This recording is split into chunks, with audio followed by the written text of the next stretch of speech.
नमस्कार मित्रों, पीसीएस पाठशाला में आप सभी का स्वागत है। उत्तर प्रदेश उच्चतर शिक्षा सेवा आयोग असिस्टेंट प्रोफेसर की सीरीज चल रही है।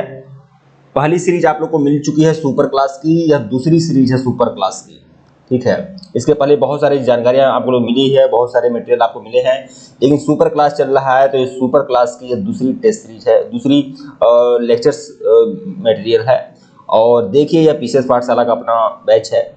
जिनको भी यूपीएससी 51 असिस्टेंट प्रोफेसर पेपर 1 की कंप्लीट तैयारी करनी है, वह लोग हमारे ऑफिशियल व्हाट्सएप नंबर पर मैसेज कर सकते हैं। ऑफिशियल व्हाट्सएप नंबर डिस्क्रिप्शन में दिया गया है, आप लोग मैसेज जरूर कर सकते हैं। यूपीएससी पेपर 1 असिस्टेंट प्रोफेसर की कंप्लीट तैयारी कराई जाएगी और यह जो तैयारी होगी यह आपका सिर्फ और सिर्फ 999 रुपये का बैच है। इसी में आपका यूपीएससी और एमपीपीएससी असिस्टेंट प्रोफेसर पेपर 1 दोनों की तैयारी होगी। यह हमारा ऑफिशियल व्हाट्सएप नंबर है, आप लोग मैसेज जरूर कर सकते हैं। जिनको भी यह मटेरियल परचेज करना है, पेपर 1 की पूरी जानकारी मिलेगी, पेपर 1 की पूरी तैयारी कराई जाएगी। भारतीय संविधान एवं राज्य व्यवस्था वाला यूनिट चल रहा है और हम बहुत जल्द हफ्ते 10 दिन के अंदर में भारतीय संविधान राज्य व्यवस्था का यह पूरा का पूरा यूनिट कंप्लीट कर दूंगा आप लोगों के लिए। तो आइए शुरुआत करते हैं। जैसा कि आप लोग जानते हैं कि भारतीय संविधान में कई सारी समितियां थी, जिसके बारे में चर्चा मैं पिछले वीडियो में किया हुआ था। एक है मूल अधिकार उप समिति, जो भारतीय संविधान सभा में थी, मूल अधिकार उप समिति। तो मूल अधिकार जो उप समिति थी, इसके जो अध्यक्ष थे वह थे जेबी कृपलानी इसके अध्यक्ष थे। फिर अल्पसंख्यक उप समिति भी थी, जिसके अध्यक्ष एचसी मुखर्जी है। फिर आपका प्रक्रिया नियम समिति, संचालन समिति, इन दोनों के अध्यक्ष डॉक्टर राजेंद्र प्रसाद थे। प्रक्रिया नियम समिति, संचालन समिति और राष्ट्र ध्वज संबंधी तदर्थ समिति, ये तीनों के जो हेड थे, जो अध्यक्ष थे, वह डॉक्टर राजेंद्र प्रसाद थे। तो इसे आप लोग जरूर देख लीजिएगा।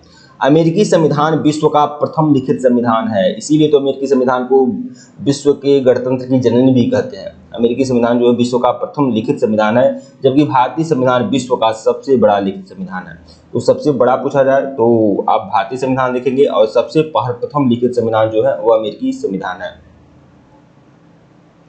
भारतीय संविधान सभा में एक समिति है प्रारूप समिति। बहुत सारे प्रश्न यहाँ से आते हैं। प्रारूप समिति या ड्राफ्टिंग कमेटी तो क्या है? तो प्रारूप समिति के जो अध्यक्ष थे, सबसे पहला प्रश्न यही आता है कि प्रारूप समिति के अध्यक्ष कौन थे? तो प्रारूप समिति के जो अध्यक्ष थे BR अम्बेडकर थे। तो BR अम्बेडकर की अध्यक्षता में गठित प्रारूप समिति संविधान सभा की सबसे विशिष्ट समितियों में से एक है। इसका गठन 29 अगस्त 1947 को हुआ था। तो देखिए, पहली बात है कि BR अम्बेडकर प्रारूप समिति के अध्यक्ष थे। इसका गठन, प्रारूप समिति का गठन कब हुआ था? तो 29 अगस्त 1947 को इसका गठन हुआ था। इसमें कितने सदस्य थे? तो इसमें सदस्यों की संख्या थी 7। देखिए, पहला प्रश्न आपका प्रारूप समिति के अध्यक्ष कौन थे? BR अम्बेडकर। दूसरा प्रश्न, BR अम्बेडकर ने कब प्रारूप समिति का गठन किया था? 29 अगस्त 1947 को। प्रारूप समिति में कितने सदस्य थे? तो 7 सदस्य थे। तो 3 प्रश्न आपके यहाँ से हो गए, ध्यान रखिएगा आप लोग। संविधान सभा में डॉक्टर अम्बेडकर का निर्वाचन जो हुआ था, कहाँ से हुआ था? तो संविधान सभा में जो डॉक्टर अम्बेडकर का निर्वाचन हुआ था, पहली बार निर्वाचन जो हुआ था वह बंगाल से हुआ था। बाद में वह बंगाल पूर्वी पाकिस्तान में चला गया। तो संविधान सभा में डॉक्टर अम्बेडकर का जो निर्वाचन हुआ था वह बंगाल से हुआ था, लेकिन विभाजन के कारण यह क्षेत्र पूर्वी पाकिस्तान में चला गया, इसलिए डॉक्टर अम्बेडकर का पुनः निर्वाचन जो हुआ बम्बई से हुआ। तो पहला निर्वाचन जो हुआ था अम्बेडकर का वह बंगाल से हुआ, दूसरा निर्वाचन जो हुआ था वह बम्बई से हुआ था। तो ध्यान रखिएगा, दोनों ब से हैं। प्रारूप समिति के सदस्य कौन कौन से थे? तो कुल 7 सदस्य थे, हमने आपको बताया।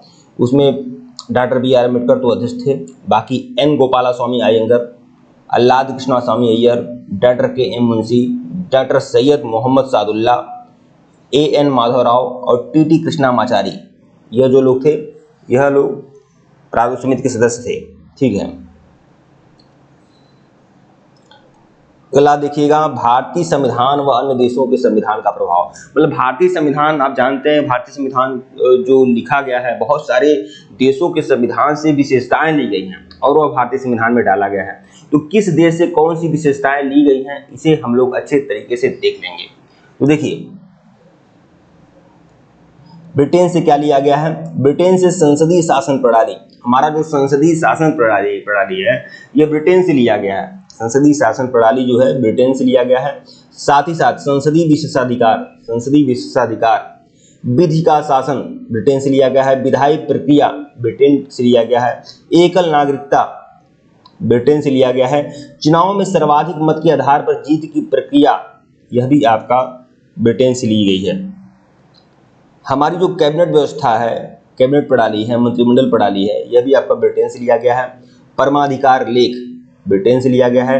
द्विसदनात्मक व्यवस्था, जो द्विसदन होगा, लोकसभा राज्यसभा, यह जो द्विसदनात्मक व्यवस्था है, यह भी आपका ब्रिटेन से ली गई प्रणाली है। तो ब्रिटेन से यह सब सारी चीजें भारतीय संविधान ने ग्रहण किया है। संयुक्त राज्य अमेरिका से क्या है, तो संयुक्त राज्य अमेरिका से मूल अधिकार जो लिया गया है, संयुक्त राज्य अमेरिका से लिया गया है। न्यायिक पुनरावलोकन एवं संविधान की सर्वोच्चता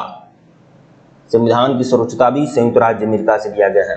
राष्ट्रपति पर महाभियोग लिया गया है संयुक्त राज्य अमेरिका से। उपराष्ट्रपति का पद भी संयुक्त राज्य अमेरिका से लिया गया है। उद्देशिका का विचार जो भारतीय संविधान ने प्रस्तावना दिया है, यह भी आपका अमेरिका के संविधान से लिया गया है। अब हम कनाडा से क्या लेते हैं, कौन सी विशेषता कनाडा से ली गई है भारतीय संविधान में, तो एक सशक्त केंद्र के साथ साथ अर्धसंघ सरकार का स्वरूप, एक सशक्त केंद्र के साथ साथ अर्धसंघ सरकार का स्वरूप जो लिया गया है, यह आपका कनाडा से लिया गया है। अवशिष्ट शक्तियां केंद्र के पास होंगी, जो बची खुची शक्तियां रहेंगी, अवशिष्ट शक्तियां रहेंगी, वह केंद्र के पास रहेंगी, यह भी आपका कनाडा से है। शक्ति विभाजन, संघ और राज्यों के मध्य जो शक्ति का विभाजन होता है, यह भी आपका कनाडा से लिया गया है। राज्यपाल की नियुक्ति, तो आप जानते हैं केंद्र जो है हर राज्य में राज्यपाल की नियुक्ति करता है, तो यह जो प्रक्रिया है, यह भी आपका कनाडा से लिया गया है। अब यहाँ पर उच्चतम न्यायालय से संबंधित ज्यादा तो आप जानते हैं न्याय पुनरावलोकन जो आपका संयुक्त राज्य अमेरिका से लिया गया है, लेकिन यहाँ पर उच्चतम न्यायालय का परामर्शी न्याय निर्णय, मतलब कभी उच्चतम न्यायालय परामर्श देता है सरकार को, तो यह जो उच्चतम न्यायालय का परामर्शी न्याय निर्णय है, यह आपका कनाडा से लिया गया है। अब हम आयरलैंड से देखेंगे कि आयरलैंड से कौन कौन सी प्रक्रियाएं आयरलैंड से ली गई हैं भारतीय संविधान में। तो राज्य के नीति निर्देशक सिद्धांत, राज्य के जो नीति निर्देशक सिद्धांत हैं, वह आपके आयरलैंड से लिए गए हैं। राष्ट्रपति द्वारा राज्यसभा में साहित्य, कला, विज्ञान और समाज सेवा आदि के क्षेत्र में ख्याति प्राप्त व्यक्तियों का जो मनोनयन होता है, यह आपका आयरलैंड से लिया गया है। राष्ट्रपति की निर्वाचन संबंधी प्रक्रिया, राष्ट्रपति की जो निर्वाचन संबंधी प्रक्रिया होती है, वह आपका आयरलैंड से लिया गया है। राष्ट्रपति का निर्वाचन कैसे होता है आप जानते हैं, तो जो निर्वाचन संबंधी प्रक्रिया है, वह भी आपकी आयरलैंड से ली गई प्रक्रिया है। दक्षिण अफ्रीका से भारतीय संविधान ने क्या ग्रहण किया है, तो संविधान संशोधन की प्रक्रिया दक्षिण अफ्रीका से लिया गया है। राज्यसभा सदस्यों की निर्वाचन प्रक्रिया, देखिए संविधान संशोधन की प्रक्रिया दक्षिण अफ्रीका से। राज्यसभा सदस्यों की निर्वाचन प्रक्रिया जो है, यह भी आपकी दक्षिण अफ्रीका से।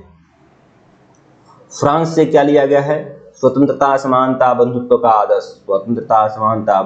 आदर्श जो लिया गया है, वह फ्रांस से लिया गया है। फिर गणतंत्रात्मक व्यवस्था भी आपका फ्रांस से ली गई व्यवस्था है। ऑस्ट्रेलिया, अब ऑस्ट्रेलिया से कौन सी विशेषताएं ऑस्ट्रेलिया से ली गई हैं, तो समवर्ती सूची का प्रावधान ऑस्ट्रेलिया से लिया गया है। संसद के दोनों सदनों की जो संयुक्त बैठक होती है, वह आपकी ऑस्ट्रेलिया से लिया गया है। व्यापार वाणिज्य की स्वतंत्रता भी आपकी ऑस्ट्रेलिया से ली गई है। समवर्ती सूची का प्रावधान ऑस्ट्रेलिया से, और संसद के दोनों सदनों का संयुक्त अधिवेशन, संयुक्त बैठक, यह भी आपकी ऑस्ट्रेलिया से है। और व्यापार वाणिज्य की जो स्वतंत्रता होती है, यह भी आपकी ऑस्ट्रेलिया से ली गई प्रक्रिया है।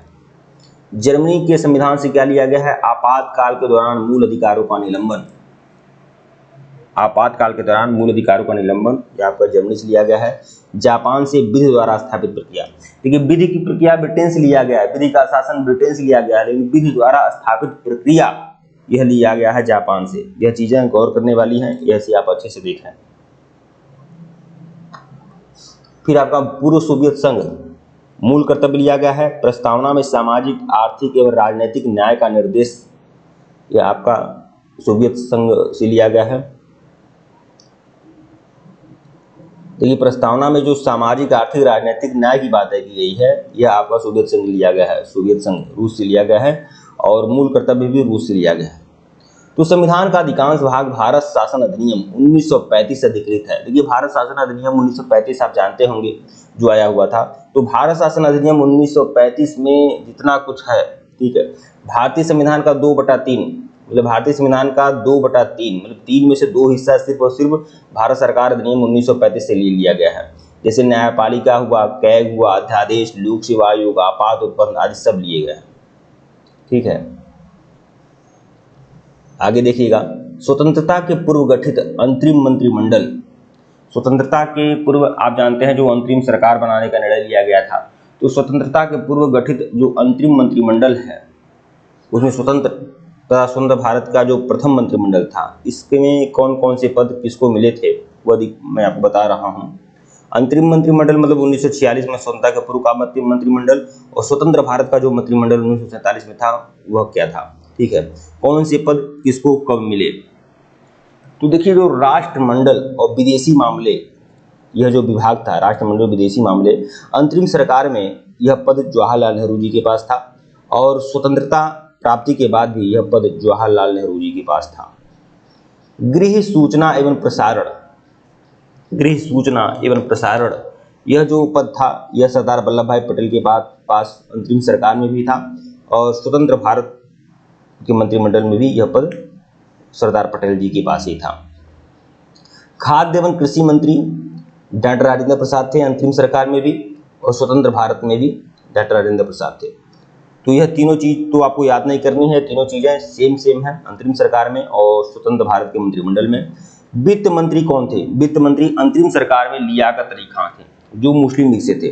वित्त मंत्री लियाकत अली खां मुस्लिम लीग से, लेकिन स्वतंत्र भारत में जो वित्त मंत्री थे R.K. खड़मुख्खम चिट्टी, R.K.